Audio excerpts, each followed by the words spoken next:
असतो मा सद्गमय तमसो मा ज्योतिर्गमय मृत्योर्मा अमृतङ्गमय सर्वे भवन्तु सुखिनः सर्वे सन्तु निरामय सर्वे भद्राणि पश्यन्तु मा कश्चित् दुःखभाग् भवेत्।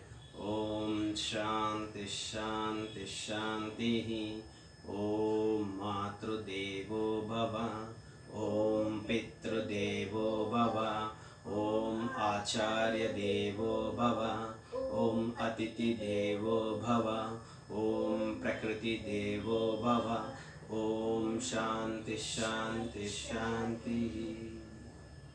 తెరవండి కరహస్తాలు దర్శించండి। ఈరోజు సాధన అందరికీ శుభమవుగాక। Thank you, ధన్యవాద్। మాత ప్రణామ్। చప్పట్లు కట్టండి। ఓం ఓం ఓం ఓం ఓం ఓం ఓం। Thank you very much. ఓ నమస్తే చెప్పండి అందరికీ। స్మైల్।